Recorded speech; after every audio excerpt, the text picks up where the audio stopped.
thank you for visiting my YouTube channel. I know you want to watch the video. Before I get into the contents, I'm going to talk about my nonprofit, the Accelerated Training Program, a cybersecurity and digital literacy nonprofit based in Charlotte, North Carolina. We are looking to provide accessible cybersecurity education and digital literacy skills to underrepresented groups from the K through 12 space right now, but we have on our roadmap collegiate, elderly populations, etc. Pretty much anyone from an underrepresented group. We want them to get cybersecurity education and digital literacy skills to bring them into the ever increasing digital world that we live in now. If that sounds like something that you're interested in, we do have a donate button if you would like to donate monetarily. We're always accepting donations. If you would like to volunteer your time, we have a volunteer tab where we're looking for workshop volunteers. Currently, we have 1 month workshops, but we're looking to expand that in 2024. Board members, advisory board members, and a grant writer. So if you're a grant writer, if you have experience in grant writing and also winning grants, we would definitely love to have you on our team. To be considered, please complete the volunteer form here, which is a link that will navigate you to a Google form.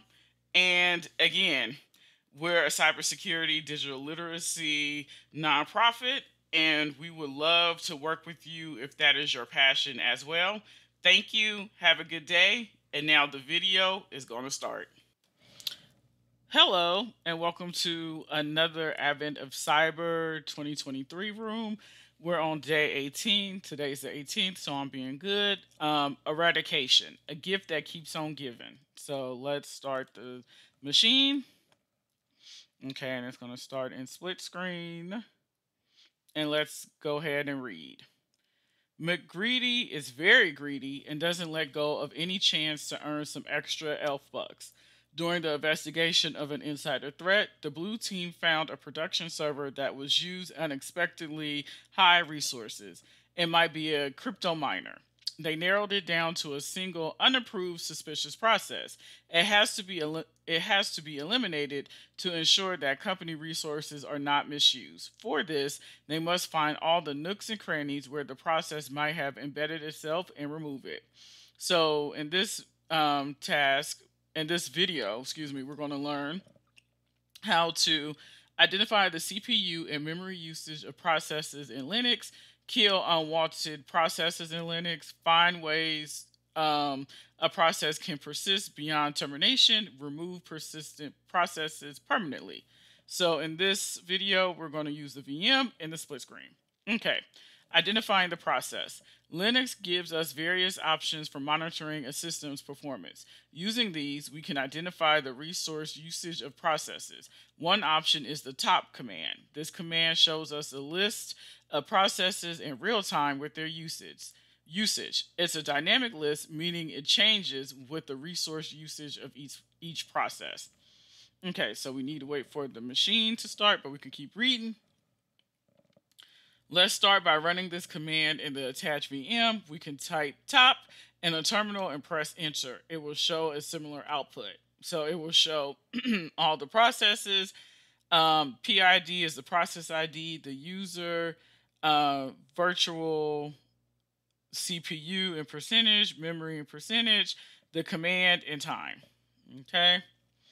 So in the terminal, the output changes dynamically with the resource usage of the different processes, similar to what we see in the task manager in Windows. It also shows important information such as PID, process ID, user, CPU usage, memory usage, and the command or process name. So let me start the terminal. And I'm going to type top. Okay, so this is how mine looks. In the above terminal output, we can see that the topmost entry in the output is a process that uses 100% CPU. We will return to it later, but for now, we can see that our shell is not interactive and only shows this command's result. Type Q to quit. Okay. Killing the culprit. At the top of the output of the top command, we find our culprit. It's the process named A, which uses unusual high CPU resources. In normal circumstances, we shouldn't have processes consistently using very high amounts of CPU resources. However, certain processes might do this for a short time for intense processing. The process we see here consistently using 100% of the CPU resources, which can signify a hard-working malicious process, like a crypto miner.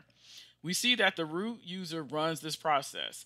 The process name and resource usage gives a suspicious vibe, and assuming this is the process unnecessarily hogging our resources, we would like to kill it. Disclaimer: in actual production servers, don't try to kill processes unless you are sure what you are doing, because you can create catastrophic results.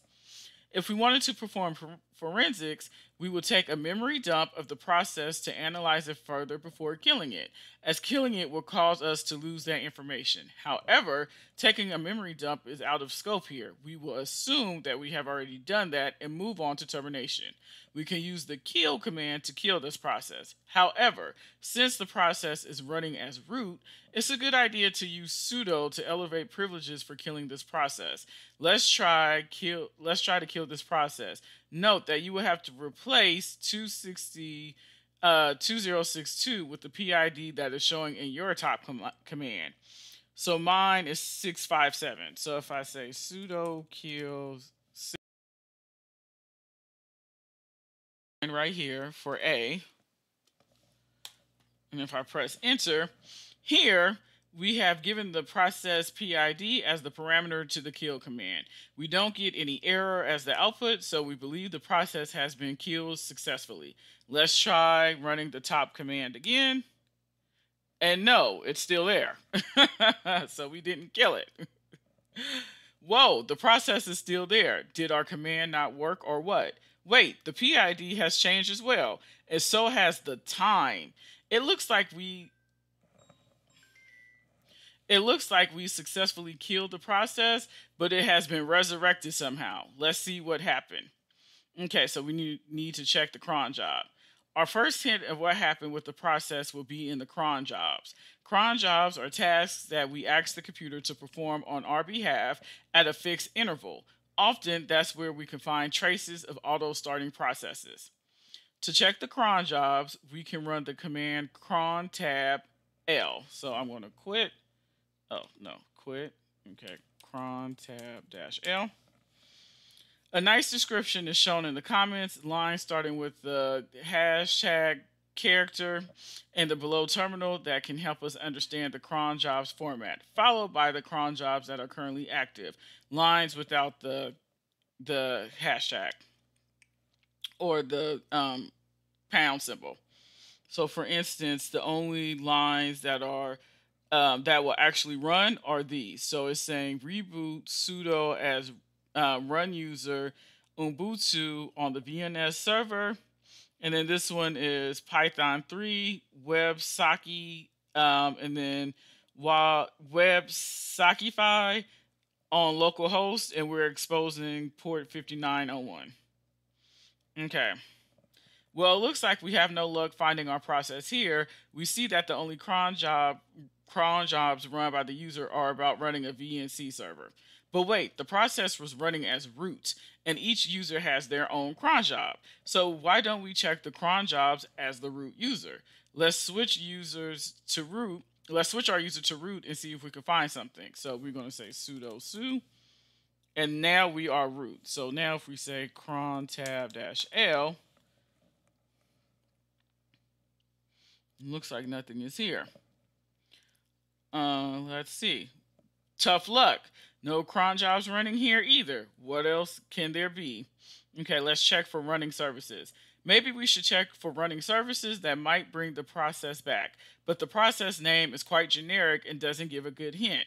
We might be clutching at straws here, but let's see what services are running on the system. So to do this, we're going to say system. Okay, let me exit as root. Okay, so systemctl list unit files. And this is going to list all services. Since the service we are looking for must be enabled to respawn the process, we use grep to give us only the services that are enabled. So let me quit. And so grep enabled. So to explain piping again, what's going to happen, the output of the system CTL is going to be passed in as input to grep, and we're searching for enabled.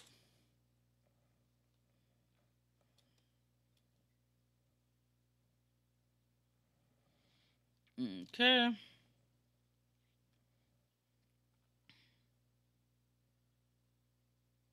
We do find something suspicious here. It looks like it has a strange name for a normal service. Let's get more information about this service. So,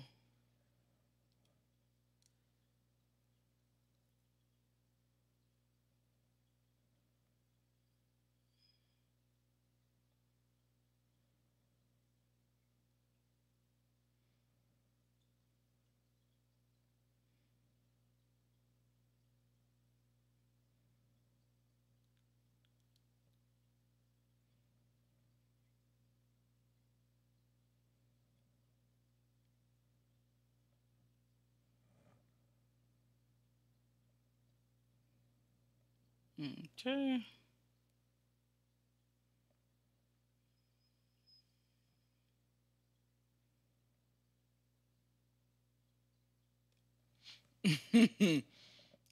Okay, it's this A unkillable service. Okay.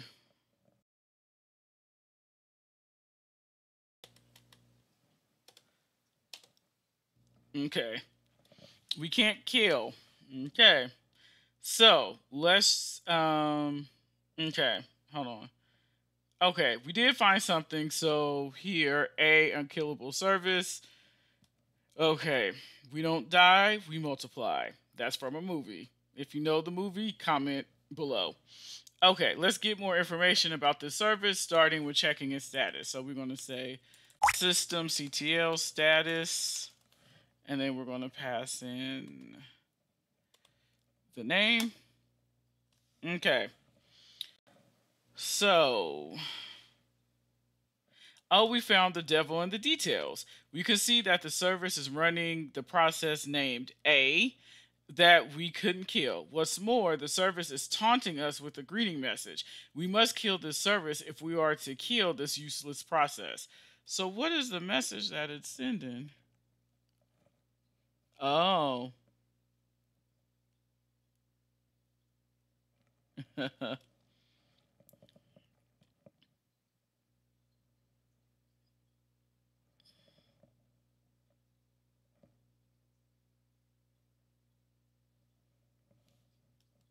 Okay. It's starting as A.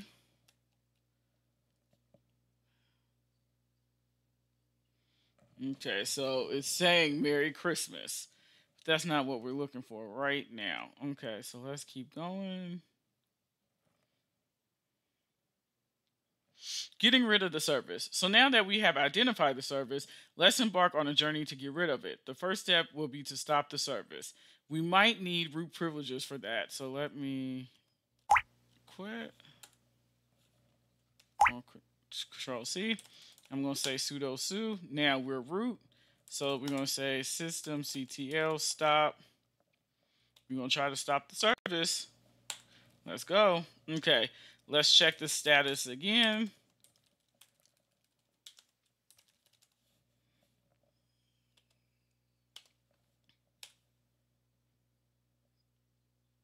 Okay. Yeah, not so likable now, is it? But let's not stop here. Let's check up on our process. So we're going to run um we're going to run the top command. Oh, and it's case sensitive, so we got to make sure. Okay. So we don't see it now. It's no longer here. No more unlikable process. Now let's quickly wrap this up by killing the service as well. We continue by disabling the service. So, system ctl disable and then the name. Okay. So now if we say system CTL status,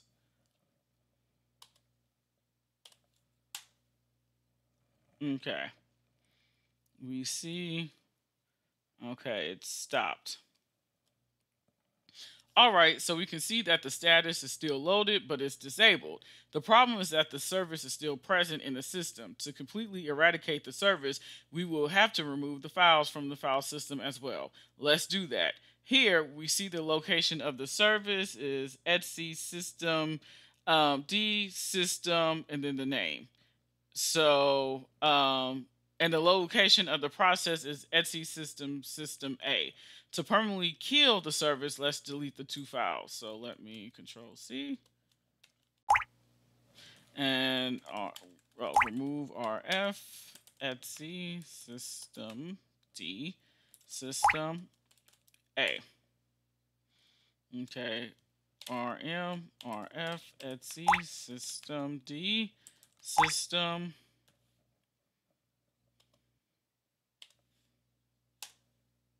Okay, so if we say system CTL and we try to look for the status, it's not there.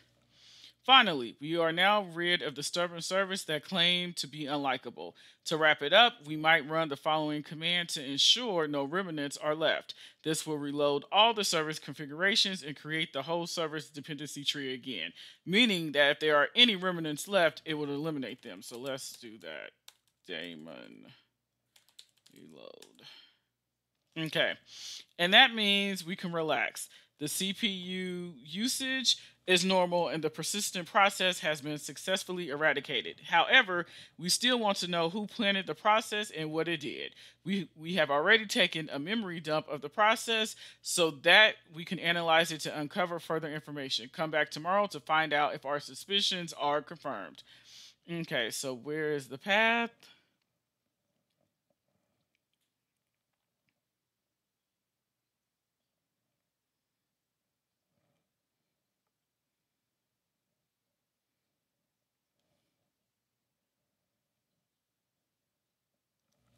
So that would be etc. Jesus, if I could spell system D system. System D. Okay.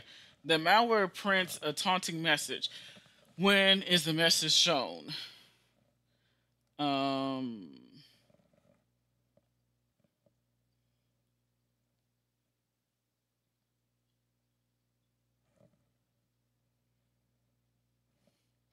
Okay, let's see.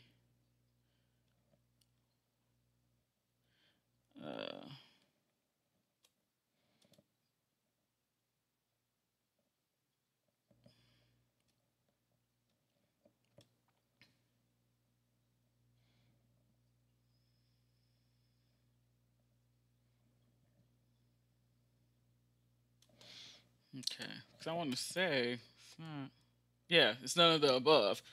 Once we looked at the service, the taunt is here. Merry Christmas. So that is, it's not randomly. It's not on a set interval.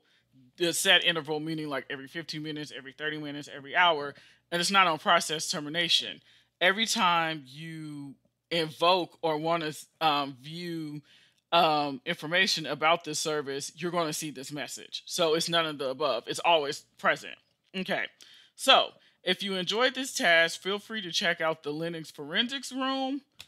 And we have completed the room. So this is cool. I have used Top before, but I really haven't played with the system CTL with services and all of that. So that was cool. Can't wait till tomorrow to see if our suspicions is correct and if it was really McGreedy who did all of this with this crypto miner malware. So I can't wait to see you for the next video. Have a good day. Bye.